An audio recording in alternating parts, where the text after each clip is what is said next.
বাংলাদেশের একমাত্র প্রবাল দ্বীপ সেন্ট মার্টিন আগামী নভেম্বর থেকে সীমিত পরিসরে পর্যটকদের জন্য উন্মুক্ত করা হবে। বেসামরিক বিমান পরিবহন ও পর্যটন মন্ত্রণালয়ের সচিব নাসরিন জাহান বৃহস্পতিবার বিশ্ব পর্যটন দিবস উপলক্ষে আয়োজিত সংবাদ সম্মেলনে এ তথ্য জানান। তিনি বলেন, পরিবেশ, বন ও জলবায়ু মন্ত্রণালয়ের সঙ্গে সমন্বয় করে দ্বীপটি খোলার প্রস্তুতি নেওয়া হচ্ছে।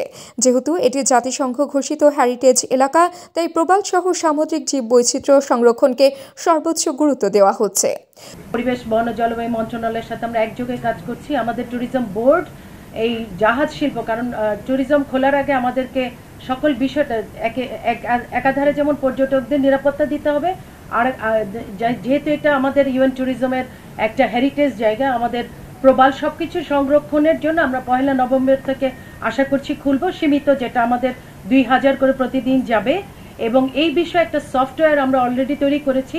এই সফটওয়্যার এখন ইন্টিগ্রেশন করে জাহাজ শিল্পের সাথে ইন্টিগ্রেশনের কাজটা চলমান আছে। আশা করি আমরা নির্দিষ্ট সময় এটা ওপেন করতে পারবো, যেটা নভেম্বরের 1 তারিখ থেকে শুরু হবে। অন্যদিকে কৃষি উপদেষ্টা লেফটেন্যান্ট জেনারেল মোহাম্মদ জাহাঙ্গীর আলম চৌধুরী জানিয়েছেন, কৃষি জমি সংরক্ষণে কঠোর বিধান রেখে ভূমি ব্যবহার ও কৃষি ভূমি সুরক্ষা অধ্যাদেশ প্রণয়নের কাজ চলছে।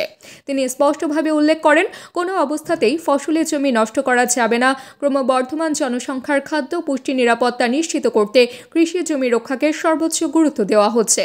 বৃহস্পতিবার দুপুরে সচিবালয়ে কৃষি মন্ত্রণালয়ের সভাকক্ষে আয়োজিত সংবাদ সম্মেলনে তিনি এ কথা বলেন। সংবাদ সম্মেলনে মন্ত্রণালয়ের গত 1 বছরের সাফল্য অর্জন ও সার্বিক অগ্রগতি তুলে ধরা হয়।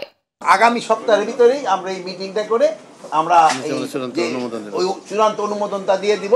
এখানে আমরা এই সারের ডিলার ক্ষেত্রে আমরা বড় ধরনের একটা পরিবর্তন আনছি। এটার ক্ষেত্রে আমরা নিয়ম করতে দিচ্ছি যে এটা জোনিং করা হচ্ছে, কোন জায়গায় 3 ফসল হয়, কোন জায়গায় 2 ফসল হয় এবং কোন জায়গায় 1 ফসল হয়। 3 ফসল এবং 2 ফসল এলাকায় কোনো অবস্থায় কোনো ধরনের কনস্ট্রাকশন করা যাবে।